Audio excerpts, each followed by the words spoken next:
Hi friends, வணக்கம் and welcome to Subhashini Bhupalan Vlogs. இன்னைக்கு நம்ம சேனல்ல ஒரு சூப்பர் இன்ட்ரெஸ்டிங்கான ரெசிபி தான் பார்க்க போறோம்.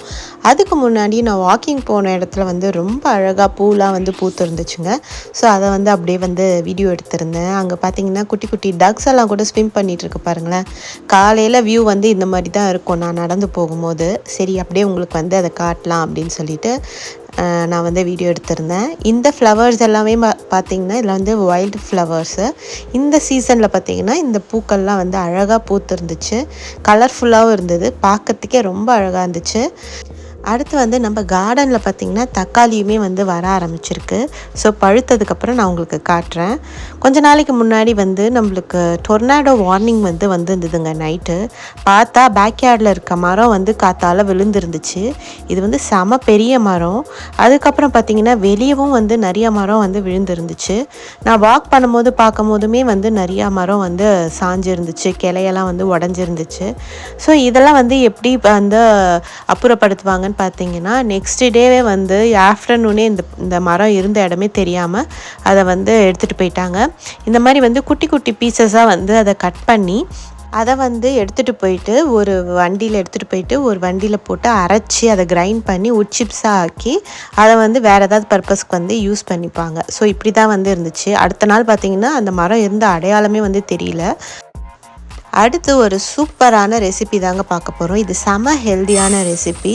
ஸோ நானும் இதை ட்ரை பண்ணி பார்த்துட்டு நல்லா இருந்ததுனால உங்களுக்கும் ஷேர் பண்ணலான்னு நினச்சேன். இது எங்கள் ஃப்ரெண்டு எனக்கு சொல்லி கொடுத்தாங்க. அவங்க வீட்டில் நான் சாப்பிட்டுட்டு அவங்கக்கிட்ட ரெசிபி கேட்டு இதை நான் ட்ரை பண்ணி பார்த்தேன். ரொம்ப நல்லா வந்துச்சு. ஸோ உங்களுக்கு நான் ஷேர் பண்ணுறேன். இதில் சோளத்தை வச்சு நம்ம குழி பணியாரம் செய்ய போகிறோம். அதுக்கான மெஷர்மெண்ட்டு தான் நான் இப்போ அளந்துட்டுருக்கேன். ஒரு கப் எடுத்துக்கோங்க. அந்த கப்பில் தான் ஃபுல்லாகவே மெஷர் பண்ண போகிறோம். ஒரு கப் இட்லி அரிசி, மற்ற 3 கப் பார்த்திங்கன்னா சோளம் எடுத்திருக்கேன். சோளம் பார்த்திங்கன்னா இந்த மாதிரி குட்டி குட்டியாக இருக்கும் பார்த்திங்களா. இதை ஜோவர் அப்படின்னு சொல்கிறாங்க. ஸோ அந்த சோளம் தான் நம்ம எடுத்திருக்கோம். இப்போ இதெல்லாத்தையும் என்ன பண்ணணும்னா நல்லா வாஷ் பண்ணிவிட்டு ஒரு 6 மணி நேரம் நல்லா ஊற வைக்கணும்.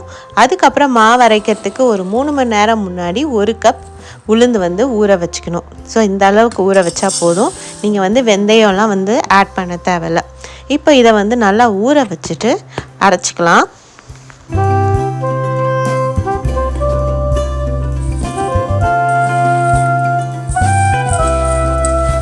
இதில் நல்லா முழுகிற அளவுக்கு தண்ணி ஊற்றிக்கோங்க.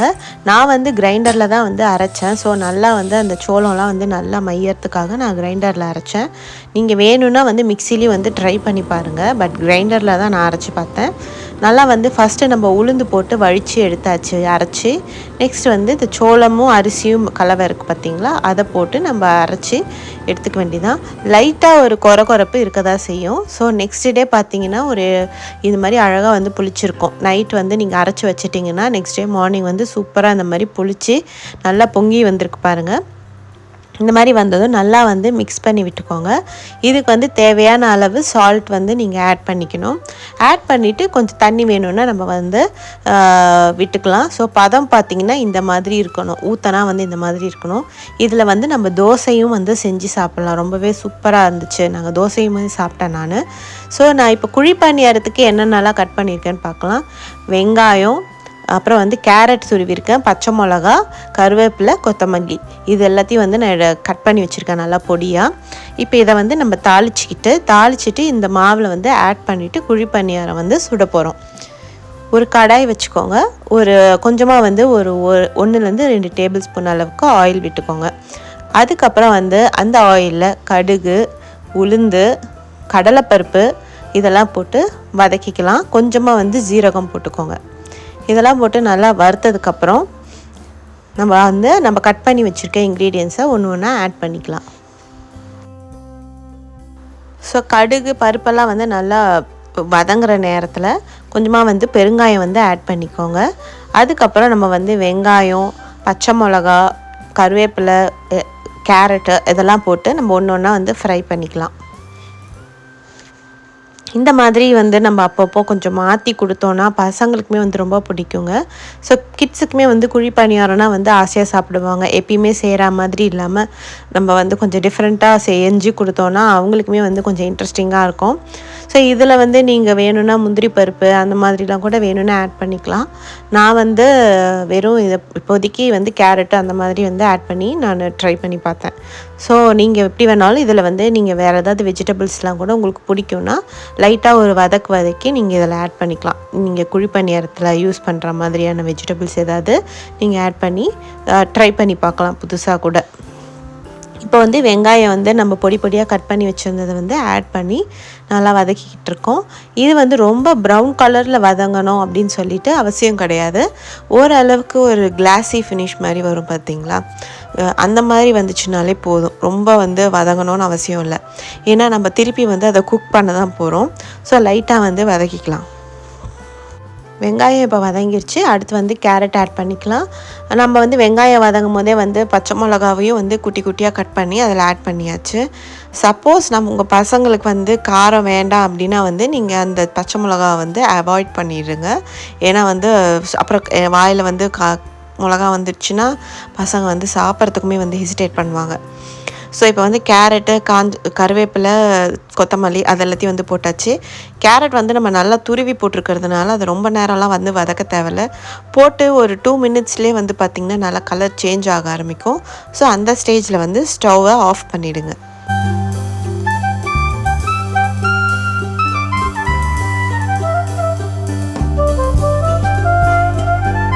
இப்போ எல்லாமே வந்து நல்லா வதங்கிருச்சு. நம்ம மாவில் வந்து டைரெக்டாக நம்ம வதக்கினதை வந்து ஆட் பண்ணிவிட்டு நல்லா வந்து மிக்ஸ் பண்ணிக்கலாம். அப்போ தான் வந்து எல்லா இடத்துலையும் வந்து அந்த வெங்காயம் கேரட்டு எல்லாமே வந்து நல்லா மிக்ஸ் ஆகிருக்கும்.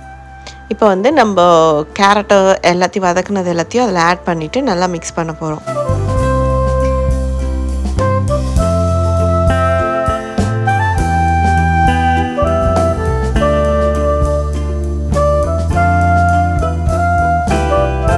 இப்போ மாவை நல்லா வந்து மிக்ஸ் பண்ணியாச்சு. குழி பணியார கல் வச்சுட்டு கொஞ்சம் லைட்டாக வந்து எல்லா குழியிலும் எண்ணெய் ஊற்றி வச்சுக்கோங்க. நான் வந்து நான்ஸ்டிக் குழி பணியார கல் தாங்க யூஸ் பண்ணிகிட்ருக்கேன். நான் வந்து காஸ்ட் அயர்ன் மாதிரி வாங்கிறதுக்கு பார்த்துட்ருக்கேன். வாங்கினதுக்கப்புறம் நான் உங்களுக்கு காட்டுறேன். அது மட்டும் இல்லாமல் நம்ம சப்ஸ்கிரைபர் கூட காஸ்ட் அயர்ன் பற்றி கொஞ்சம் டீட்டெயில்ஸ் கேட்டிருந்தாங்க. ஸோ அதை பற்றின வீடியோவும் வந்து நான் ஏதாவது ஒரு வீடியோவில் வந்து இன்க்ளூட் பண்ண ட்ரை பண்ணுறேன். ஸோ இப்போ வந்து ஒவ்வொரு குழியிலையும் வந்து நீங்கள் மாவு வந்து ஒரு சின்ன கரண்டி எடுத்துக்கோங்க. ஸோ அதில் எடுத்து ஊற்றுனீங்கன்னா உங்களுக்கு வந்து வெளியிலலாம் வந்து வழிஞ்சு வராமல் இருக்கும், மிஸ் ஆகாமல் இருக்கும். ஸோ அது கரெக்டாக எனக்கு வந்து ஒரு சின்ன கரண்டி இருக்குது, சட்னி கரண்டி மாதிரி. ஸோ அதில் எடுத்து நான் ஒவ்வொரு குழியிலையும் வந்து மாவு வந்து ஊற்றியாச்சு. இது வந்து பார்த்திங்கன்னா நல்லா சாஃப்டாக இருந்துச்சுங்க. உள்ளே வெளியில் நல்லா கிறிஸ்பியாக சூப்பராக வந்துருந்துச்சு. ஸோ கண்டிப்பாக ட்ரை பண்ணி பாருங்கள். எப்பயுமே வந்து நம்ம அரிசி உளுந்து வச்சே வந்து குழி பணியாரம் அந்த மாதிரி பண்ணி பழகியிருப்போம். ஸோ கொஞ்சம் டிஃப்ரெண்ட்டாக வந்து ட்ரை பண்ணி பார்த்தோன்னா நம்மளுக்கு அந்த மில்லட்ஸும் வந்து யூஸ் பண்ண மாதிரி இருக்கும். ஸோ டிஃப்ரெண்ட்டான ஒரு தானியம் வச்சு நம்ம ஒரு புது டிஷ்ஷை ட்ரை பண்ண மாதிரி இருக்கும். ஸோ இந்த ரெசிபி வந்து கண்டிப்பாக ட்ரை பண்ணி பார்த்தீங்கன்னா எனக்கு எப்படி இருந்துச்சுன்னு கண்டிப்பாக சொல்லுங்கள். ஸோ இதுக்கு வந்து திருப்பறத்துக்கு வந்து ஒரு இது கொடுத்துருப்பாங்க இல்லையா, அந்த குழி பணியார கல் கூடயே. ஸோ அந்த ஒரு ஸ்டிக் மாதிரி கொடுத்துருந்தாங்க. அதை வச்சு தான் வந்து நான் திருப்பிட்டுருக்கேன். ஸோ ஃபஸ்ட்டு ஊற்றின குழி பணியாரத்தை வச்சு கொஞ்சம் டெஸ்ட் பண்ணி பார்த்துட்ருந்தேன், கரெக்டாக வந்து வேகுதா அப்படின்னு சொல்லிட்டு. இப்போ வந்து ஒரு சைடு வந்து வெந்துருச்சு. ஸோ அதை எல்லாத்தையும் வந்து இப்போ நல்லா திருப்பி விட்டுக்கணும். கொஞ்சம் மாவு வந்து நம்மளுக்கு மேலேயே தெரியும் ஓரளவுக்கு வெந்தா மாதிரி. அப்போ தான் வந்து திருப்பும் போது வந்து அந்த மாவு வந்து ரொம்ப ஒரு மாதிரி குழன்னு இல்லாமல் இருக்கும். நல்லா வந்து ஈஸியாக இருக்கும், நம்மளுக்கு திருப்பும் போதே தெரியும். ஸோ அந்த மாதிரி ஸ்டேஜில் வந்து திருப்பி விட்டுக்கோங்க.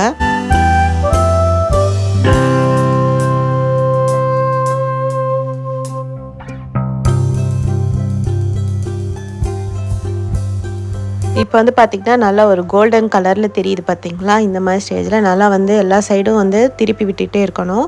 சப்போஸ் உங்களுக்கு எண்ணெய் வந்து கம்மியாக இருக்க மாதிரி தெரிஞ்சிச்சுன்னா லைட்டாக வந்து ஸ்ப்ரே பண்ணிக்கலாம். ரொம்ப வந்து ஊற்றணும் அப்படின்னு சொல்லிட்டு அவசியம் கிடையாது. நான் வந்து பார்த்திங்கன்னா ரொம்ப கம்மியாக தான் வந்து நான்ஸ்டிக்குன்றதுனால கொஞ்சமாக தான் ஊற்றி நான் இப்போ இது பண்ணிகிட்ருக்கேன். உங்களுக்கு வேணுன்னா கூட நீங்கள் லைட்டாக ஸ்ப்ரே மாதிரி கூட பண்ணிக்கலாம். இப்போ பார்த்திங்கன்னா நல்லா வந்து தெரியுது, கலர் நல்லா சேஞ்ச் ஆயிடுச்சு. இதுக்கு மேலே விடக்கூடாது. ஸோ அப்படி இருக்கும்போது வந்து பார்த்திங்கன்னா இந்த மாதிரி ஸ்பூன் கொஞ்சம் குழியாக ஏதாவது ஸ்பூன் இருந்துச்சுன்னா அந்த ஸ்பூனில் வந்து ஈஸியாக வந்து நம்ம குழி பணியாரத்தை வந்து குழியிலேருந்து எடுத்துடலாம். ஸோ பாருங்கள், சூப்பராக வந்து பால் மாதிரி வந்துருச்சு நம்ம குழி பணியாரம். ஸோ இதுக்கு வந்து பார்த்திங்கன்னா சட்னி வந்து நம்ம எந்த சட்னி வேணாலும் வச்சு சாப்பிட்லாங்க. தேங்காய் சட்னி, பீனட் சட்னி, அப்புறம் வந்து புதினா சட்னி, அது மாதிரி கார சட்னி எல்லாமே வந்து நல்லாயிருக்கும். நான் வந்து இன்றைக்கி வந்து வேர்க்கடலை சட்னி தான் அரைச்சிருக்கேன். ஆல்ரெடி நம்மளோட சேனலில் வந்து நான் வேர்க்கடலை சட்னி அரைக்கிறதோட விலாக் வந்து நான் போட்டிருக்கேன், ஒரு ரெசிபி விலாகில். அதுவுமே வந்து குழி பணியாரத்துக்கு தான் வந்து நான் வேறு குழி பணியாரத்துக்கு தான் நான் வந்து செஞ்சதுக்கு வேர்க்கடலை சட்னி அரைச்சிருப்பேன். யூஸ்வலாக வந்து குழி பணியாரத்துக்கு வந்து எங்கள் வீட்டில் வேர்க்கடலை சட்னி தான் நாங்கள் செய்வோம்.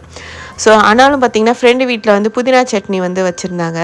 ஸோ புதினா சட்னியுமே வந்து ரொம்ப சூப்பராக இருந்துச்சு. நெக்ஸ்ட் டைம் வந்து புதினா சட்னி தான் வந்து ட்ரை பண்ணலான்னு இருக்கேன். ஸோ உங்களோட ஃபேவரட் சட்னியோட இந்த குழி பணியாரத்தை வந்து சூப்பராக என்ஜாய் பண்ணலாம். இப்போ வந்து ஃபஸ்ட் டைம் சுட்டது வந்து எடுத்து வச்சாச்சு. இப்போ செகண்ட் ரவுண்ட் வந்து சுட்டுட்ருக்கேன். குழி பணியாரம் பார்த்திங்கன்னா முடிஞ்ச வரைக்கும் சூடாக சாப்பிட்டிங்கன்னா ரொம்ப நல்லாயிருக்கும். ஸோ இப்போ வந்து இந்த ஊற்றி வச்சுட்டு இப்போ சூடாக வந்து சாப்பிட்டு பார்த்துட்டு எப்படி இருக்குது அப்படின்னு சொல்லிட்டு பார்க்கலாம்.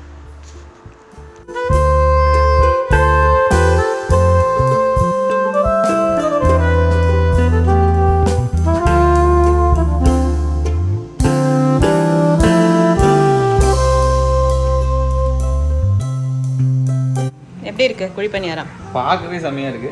சாப்பிட்டுட்டு எப்படி இருக்குன்னு சொல்றேன். இது வந்து சோளத்தில் செஞ்ச குழி பணியாரம். ஃபஸ்ட்டு டைம் வந்து ஃபஸ்ட்டு டைம் வந்து ட்ரை பண்ணியிருக்கேன். ஃப்ரெண்டோ கிட்ட ரெசிபி கேட்டு அவங்க வீட்டில் சாப்பிட்டோம்ல அன்றைக்கி, அவங்கக்கிட்ட ரெசிபி கேட்டு ட்ரை பண்ணியாச்சு. ஆமாம், அப்படி தான் கற்றுக்கணும் ஒவ்வொரு ரெசிபியாக. Learn from experience.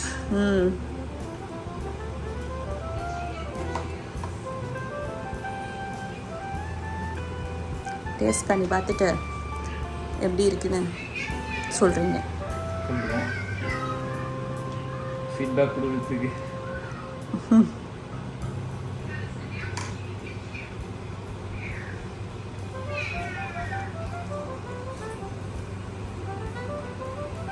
அரிசி மாவு பண்ணுறது இது செம சாஃப்டாக இருக்குல்ல, சீக்கிரம் வந்துடும் போல. ஆமாம், டேஸ்ட் சூப்பரா இல்ல, டிஃபரெண்டா இருக்கு. சூப்பரா இருக்குமா? அதுவும் இல்லாம நம்மளுக்கு வேர்க்கடலை சட்னினாலே சூப்பர்.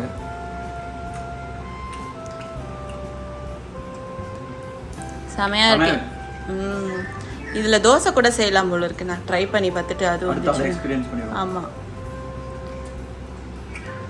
லைட்டாவும் இருக்கு சாப்பிட்றதுக்கு, கிறிஸ்பியா அழகா செம சாஃப்டா இருக்கு. உள்ளேயும் நல்லா வெந்து பூ மாதிரி இருக்கு. செமையா இருக்கு. சரி, சாப்பிடுங்க. சாப்பிடுங்க.